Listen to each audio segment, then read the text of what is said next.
السلام علیکم ورحمۃ اللہ وبرکاتہ۔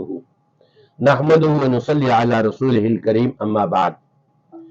سامعین کرام، آپ یہ سن کر کے حیران رہ جائیں گے کہ دنیا کے اندر کیسی کیسی جہالتیں خطیبوں کے اندر آ چکی ہیں۔ عوام کی تو دور کی بات ہے، خطیب، اور یہ یاد رکھیے گا، خطیب اور عالم کے اندر زمین و آسمان کا فرق ہے۔ جو عالم ہوگا وہ قرآن اور سنت کے دلائل پیش کر کے گفتگو کرے گا، اور جو خطیب ہوگا وہ بانگے مارے گا، ادھر کی ادھر کی ادھر کی، ہر صحیح ضعیف، ہر موضوع روایت، ہر قسم کی بات جو اس تک مل جائے گی۔ ان الشیاطین لیوحون الی اولیائہم، شیاطین اپنے دوستوں کو جو بھی کچھ کانوں میں پھونک دیں گے نا، یہ سارا کچھ خطیب لوگ جو ہے بیان کرتے رہیں گے۔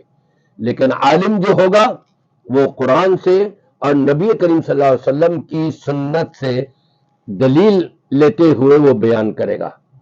آپ دیکھیں، میں حیران ہو گیا، مولانا طارق جمیل صاحب کیا کر رہے ہیں کہ گویا کہ غم حسین منانا سنت ہے۔ انا للہ و انا الیہ راجعون۔ آپ خود سن لیجئے کیا کہہ رہے ہیں۔ کربلا وہ پیغام ہے، یہ صرف 10 دن کا کے لیے رونے دھونے کا پیغام، بے شک حسین کے لیے رونا بھی سنت۔ ہر شے کو بدعت نہ بناؤ، اندر سے میرے نبی کے زور زور سے رونے کی آواز آئی، زور زور سے رونے کی آواز آئی۔ ام سلمہ رہ نہ سکی، بھاگ کے اندر گئی تو آپ نے کیا دیکھا؟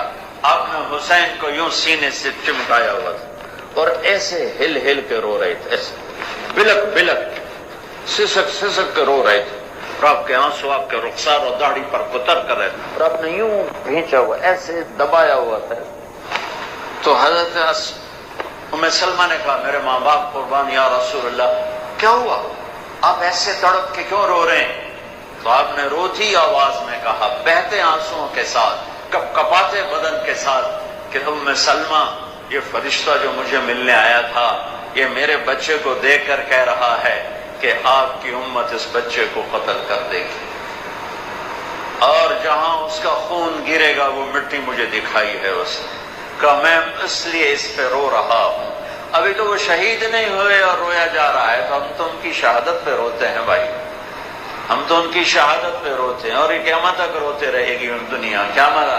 یہ اللہ کا نظام ہے، اس نے کربلا کے واقعے کو یوں کر دیا جیسے ہر سال آج ہی ہوا ہے، آج ہی حسین شہید ہو رہا ہے، آج ہی عبداللہ کا سر کٹ رہا ہے، آج ہی زینب کی چادر کو پھاڑا جا رہا ہے، اور فیصلہ پھر آپ کے اوپر ہے۔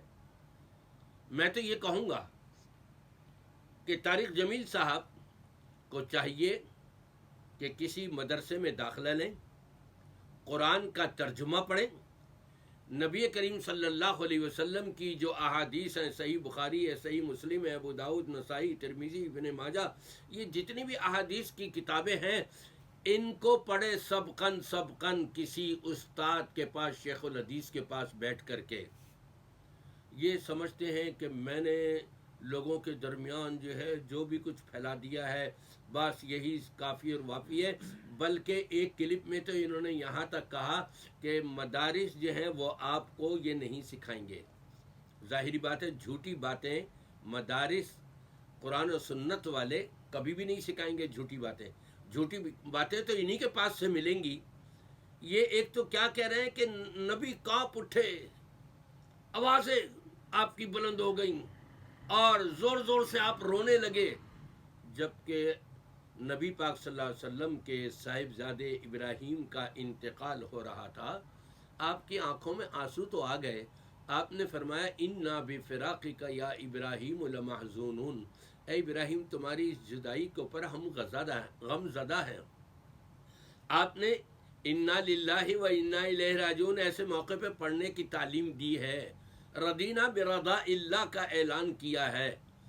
آپ وہاں اپنے لخت جگر، اپنا بیٹے، وہ بھی آخری بیٹا تھا اور کوئی بیٹا نہیں تھا، اس پر تو چیخے مار مار کے روئے نہیں، اس کا تو غم منایا نہیں، اس کا تو ہر سال غم ابراہیم نہیں منایا، اور یہاں یہ ثابت کر رہے ہیں کہ جی غم حسین نبی کریم صلی اللہ علیہ وسلم کو جب فرشتے نے آ کر کے بتایا اور وہ مٹی بھی دکھائی آپ کو لا کر کے، ٹھیک ہے، یہاں تک تو بات صحیح ہے، لیکن اس کے بعد یہ کہ آپ اتنا روئے کہ وہاں پر بیوی کو بھی آواز آ گئی جو گیٹ پر کھڑی ہوئی تھیں، وہ بھاگتی ہوئی آئیں کہ خیریت کے نبی کریم صلی اللہ علیہ وسلم کیوں رو رہے ہیں؟